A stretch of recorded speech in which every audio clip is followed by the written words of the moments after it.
Hello दोस्तों, मैं Sarla Yadav SY Hindi platform channel पर एक बार फिर से आप सभी का हार्दिक अभिनंदन करती हूं। और आज की इस वीडियो में हम पढ़ेंगे केदारनाथ अग्रवाल जैसे कि, और आज की क्लास नंबर होगी हमारी 18 और अभी तक मैं क्लास नंबर 17 डाल चुकी हूं। DSSB PGT हिंदी का सिलेबस के अकॉर्डिंग। तो ये हमारी क्लास नंबर 18 होगी। और क्लास नंबर 17 के अंदर मैंने नागार्जुन पढ़ाया था, वो वीडियो शायद आपने देख ली होगी। और आज की वीडियो में हम केदारनाथ अग्रवाल पढ़ेंगे। केदारनाथ अग्रवाल जी की सारी रचनाएं, इनसे संबंधित महत्वपूर्ण तथ्य, जो भी महत्वपूर्ण प्रश्न जो एग्जाम में बनने लायक हैं। तो ये DSSB PGT हिंदी का सिलेबस है, जो कि आपके DSSB की साइट से मैंने उठाया है। तो इसके ऊपर भी मैंने एक वीडियो बना रखी है। अगर आपने नहीं देखी है और सिलेबस आप समझना चाहते हैं तो आप उस वीडियो को जरूर देख लें। तो आज की वीडियो में हम पढ़ेंगे केदारनाथ अग्रवाल। तो थोड़ा सा हम केदारनाथ अग्रवाल जी के जन्म, मृत्यु, जन्म स्थान, माता पिता यानी कि उनका जो व्यक्तिगत परिचय है उसके बारे में थोड़ा सा हम जानकारी हासिल कर लेते हैं। कई बार यहाँ से भी पेपर में प्रश्न पूछ लिया जाता है। तो केदारनाथ अग्रवाल का जन्म जो है 1911 में हुआ था। और आपने नागार्जुन वाली वीडियो आपने देखी होगी। मैं हर एक वीडियो में इसी प्रकार से ट्रिक से सारी रचनाएं याद करवाती हूँ, तो आप हमारी वीडियो को अंत तक जरूर देखें। और अभी DSSB TGT PGT वैकेंसी के बाद नवंबर दिसंबर में आपका TGT PGT एस्टेट का पेपर भी आने वाला है। और कई मेरे से कमेंट करके पूछ रहे थे कि मैम कहाँ से पढ़ें, तो उसके लिए मैं एक अलग से वीडियो बना दूंगी। लेकिन जो मैं पढ़ा रही हूँ ये सब हर जगह आपका हर एक प्रतियोगी परीक्षा में काम आने वाला है। तो केदारनाथ अग्रवाल जी का जो जन्म है 1911 में हुआ और सन 2000 में इनकी मृत्यु हुई। और कमासीन यानी कि बांदा यानी यूपी में पड़ती है ये जगह, तो यहाँ पर इनका जन्म स्थान है। और माता पिता हनुमान प्रसाद इनके पिता का नाम, और गिसट्टो देवी जो है इनकी माता का नाम, पत्नी का नाम पार्वती। और जो प्रथम काव्य संग्रह है इनका वो युग की गंगा है। यही प्रश्न अभी मैंने कम्युनिटी पर डाला था। तो दोस्तों, आपको हमारी वीडियो कैसी लगती है? अगर अच्छी लगती हैं तो वीडियो को लाइक एंड शेयर जरूर करें। और अगर आप हमारे चैनल पर नए हैं तो चैनल को सब्सक्राइब जरूर कर लें, क्योंकि चैनल अभी थोड़ा सा नया है, इसलिए लगभग सिलेबस मैंने 70-80% सिलेबस जो है अपने चैनल पर अपलोड कर दिया है। और अगर आप किसी भी प्रतियोगी परीक्षा की तैयारी करना चाहते हैं तो निसंकोच आप हमारे चैनल को सब्सक्राइब कर सकते हैं। तो केदारनाथ अग्रवाल जी के बारे में हम पढ़ रहे हैं, और सिलेबस के टॉपिक के अकॉर्डिंग मैं सिलेबस में आपको दिखा दिखा के चल रही हूँ कि हम कहाँ से क्या पढ़ रहे हैं। ठीक है। तो केदारनाथ अग्रवाल अपनी काव्य यात्रा के आरंभिक दौर में बालेंदु उपनाम से रचनाएं करते थे। अब अगर TGT पेपर की अगर मैं बात करूं, चाहे वो किसी भी लेवल का हो, तो उसके अंदर पूछ लिया जाता है कि केदारनाथ अग्रवाल ने अपनी जो काव्य यात्रा थी उसके शुरुआती दौर में वो किस उपनाम से रचनाएं करते थे, तो बालेंदु उपनाम से करते थे। ठीक है। तब वे ब्रज भाषा में कवित सवैया छंद में लिखते थे। ये पॉइंट आपका इम्पोर्टेंट है, इसे ध्यान रखेंगे। केदारनाथ अग्रवाल ने देश विदेश के तमाम कवियों की कविताओं का अनुवाद देश विदेश की कविताएं शीर्षक से किया। अब आपके पेपर में ऐसे पूछ लिया जाएगी देश विदेश की कविताएं, ये शीर्षक नाम से कविता किसने लिखी, तो आप बताएंगे केदारनाथ अग्रवाल ने। फिर आपसे पूछेंगे कि देश विदेश के कवियों का अनुवाद उन्होंने कौन सी रचना में किया, तो कवियों का अनुवाद इन्होंने देश विदेश की कविताएं शीर्षक नामक इनमें किया। तो ये भी आपको ध्यान रखना है। अब बात आती है केदारनाथ अग्रवाल की रचनाओं की काल कर्मानुसार सूची। अब काल कर्मानुसार जो सूची है आपके UGC नेट में भी पूछी जाती है। आपको 4 रचनाएं दे दी जाती हैं और उन्हें से पहले से बाद के क्रम में व्यवस्थित करवाई जाती हैं प्रकाशन वर्ष के अनुसार। तो अब हम रचनाएं देखना इतनी अच्छी ट्रिक से याद करेंगे कि आपको आसानी से याद होंगी और हंसते हंसते आपको रचनाएं याद हो जाएंगी। तो शुरू करते हैं केदारनाथ अग्रवाल जी की रचनाएं। काफ़ी रचनाएं यहाँ पर दी हुई है, एक भी रचना यहाँ छूटने वाली आपकी नहीं है। और आप देख रहे होंगे कि सारी रचनाएं प्रकाशन वर्ष के साथ हैं। तो शुरुआत करते हैं कि केदारनाथ अग्रवाल यानी कि केदारनाथ एक ये चोटी है। देखो मैं ऐसे करवाती हूँ कि केदारनाथ ये चोटी है, इस पर चढ़कर आप देखेंगे तो पूरी युग जो है आपको एक गंगा की तरह दिखाई देगा, यानी कि पूरी संसार जो है, साथ साथ आपको इसकी तरह कवि का भी नाम आपको याद हो जाएगा। तो केदारनाथ अग्रवाल यानी कि केदार की चोटी पर आप चढ़ेंगे तो पूरा संसार आपको युग की गंगा की तरह दिखेगा। और फिर चोटी पर चढ़ने के बाद आप ऊपर देखेंगे तो नींद के बादल आपको दिखाई देंगे कि आजकल का जो युग है वो नींद के बादलों में सोया हुआ है। लोक और आलोक, इन चोटियों पर आप चढ़कर ऊपर वाले लोक को भी और आलोक को भी, यानी कि जो नीचे है उसे भी आप देख सकते हैं। ये मैं सिर्फ ट्रिक के लिए बता रही हूँ आपको।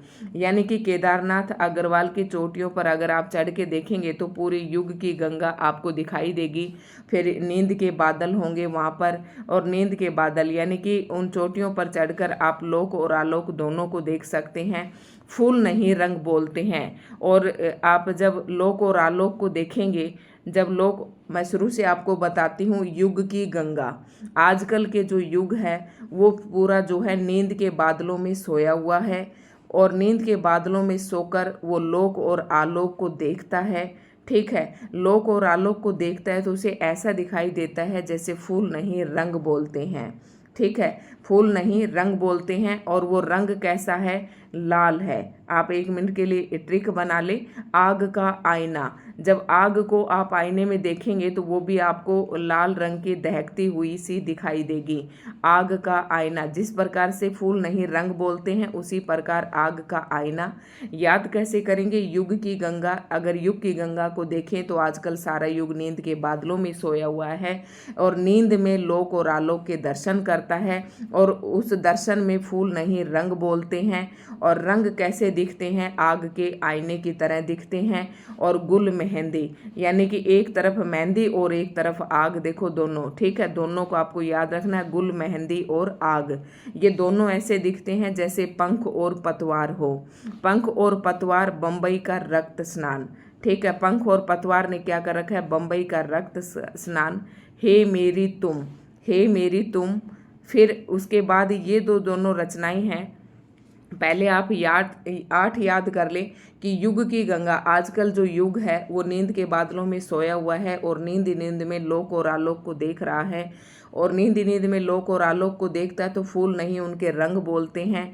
और आग का आईना भी, आग का आईना, फूल नहीं रंग बोलते हैं और आग का आईना बोलता है। साथ में मेहंदी, पंख और पतवार, दोनों का रंग ऐसा है जैसे बम्बई का रक्त स्नान। गुल मेहंदी, पंख और पतवार, दोनों का रंग ऐसा है जैसे बम्बई का रक्त स्नान। इतनी 8 रचनाएं आप याद कर लेंगे। उसके बाद है हे मेरी तुम। तो ये जो है केदारनाथ अग्रवाल जी ने अपनी प्रियतमा के लिए लिखी। मार प्यार की थापे, तो कह रहा है अपनी प्रियतमा से कह रहे हैं अग्रवाल जी की, हे मेरी तुम, मार प्यार की थापे। ये मैं आपको ट्रिक नहीं बता रही हूँ, ये सच में उन्होंने अपनी पत्नी के लिए लिखी थी दोनों ही कविताएं। और कहे केदार खरी खरी, तो केदारनाथ जो है खरी खरी बात कहता है, किससे? अपूर्वा से कहता है। और जमुन जल तुम, ये भी वो अपनी प्रिया के लिए ही उन्होंने लिखी है। और बोले बोल अबोल, मतलब कहे केदार खरी खरी, जब केदार खरी खरी कहता है तो ऐसे बोल बोलता है जैसे अबोल हों। ठीक है, जो और ऐसे बोल हैं कि वो शिलाएं तोड़ते हुए दिखते हैं, फिर शिलाएं टूटती हैं तो आत्मगंध आती है, और आत्मगंध आती है अनहारी हरियाली, चारों तरफ हरियाली फैल जाती है। खुली आंखें, खुले डैने और पुष्पदीप, ये कोई खास इतनी ज़्यादा इम्पोर्टेंट नहीं है लेकिन फिर भी मैंने आपको बता दी हैं। बसंत में हुई प्रसन्न पृथ्वी, ठीक है, बसंत में हुई प्रसन्न पृथ्वी, इसमें प्राकृतिक उसका सौंदर्य का वर्णन किया गया है, बसंत में हुई प्रसन्न पृथ्वी। और ये दोनों जो है उन्होंने अपनी प्रियतमा के लिए लिखी हैं, हे मेरी तुम और मार प्यार की थापें। और कहे केदार खरी खरी, तो ये आप समझ जाएंगे केदारनाथ अग्रवाल जी की है। अपूर्वा, जमुन जल तुम, ये भी उन्होंने अपनी प्रिया के प्रेम में लिखी हैं। और कहे केदार खरी खरी, तो बोल ऐसे बोलते हैं जैसे अबोल हों, और उनके बोल ऐसे चुभते हैं जैसे सिलाएं तोड़ते हों, और जब सिलाएं टूटती हैं तो उनमें गंध आती है, और गंध कैसी आती है? हरियाली गंध आती है। और उस गंध को देखे खुली की आंखें खुली रह जाती हैं डैन की तरह, और फिर खुली आंखों से क्या देखते हैं? हरियाली के अंदर तो भाई पुष्प ही होते हैं, और बहुत सारे पुष्प खिल जाते हैं तो फिर बसंत आ जाता है। तो बसंत में हुई पृथ्वी, ठीक है, प्रसन्न।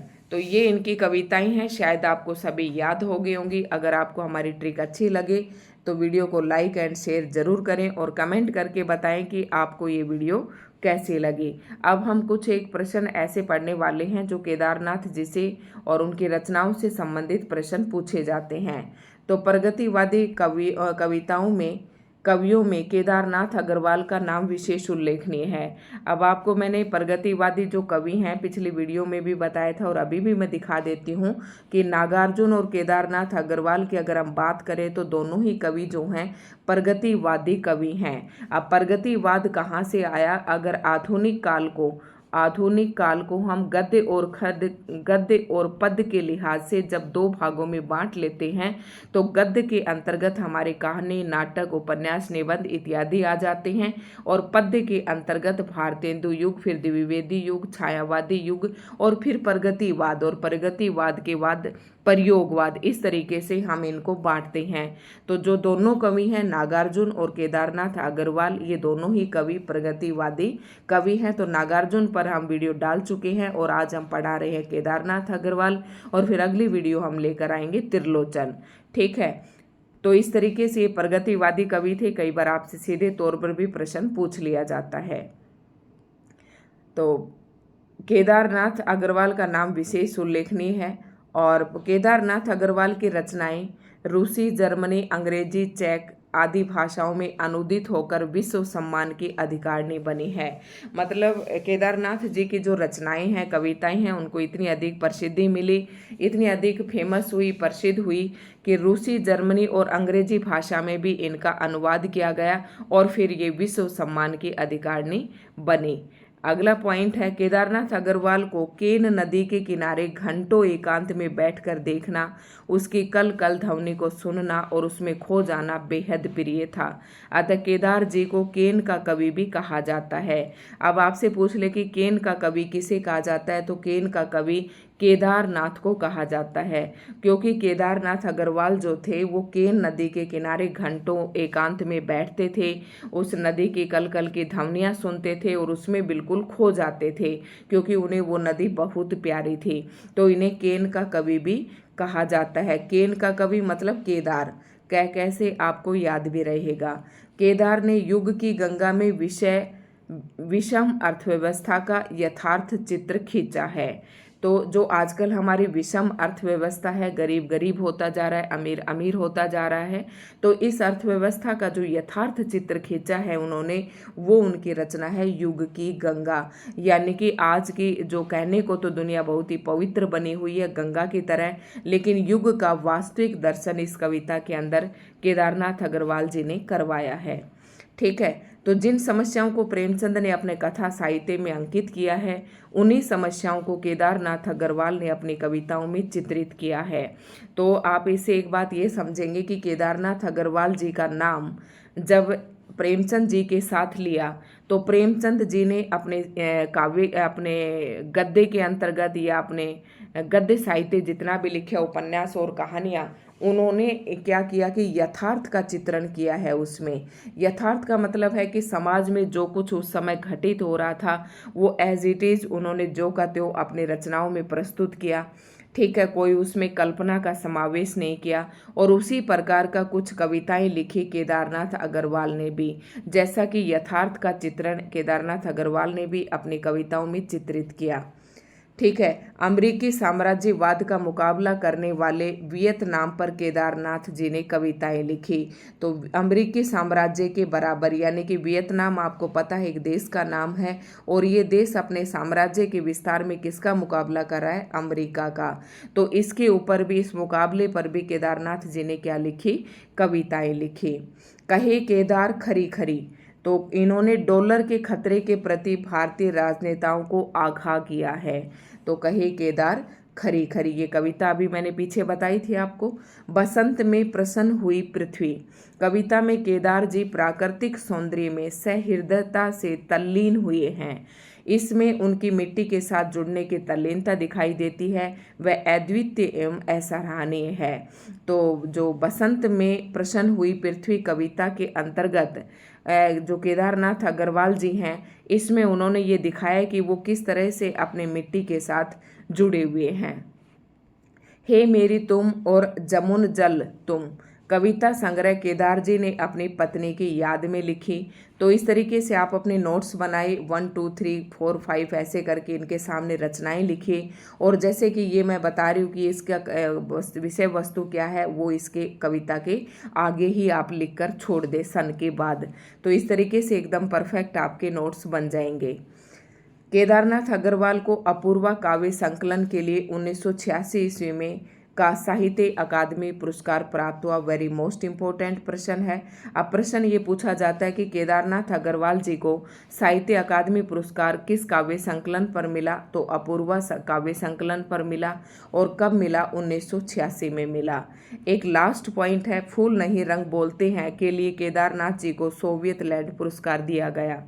तो सोवियत फूल नहीं रंग बोलते हैं, तो ये इस पर तो मिला सोवियत लैंड पुरस्कार। और अपूर्वा पर मिला साहित्य अकादमी पुरस्कार 1986 में।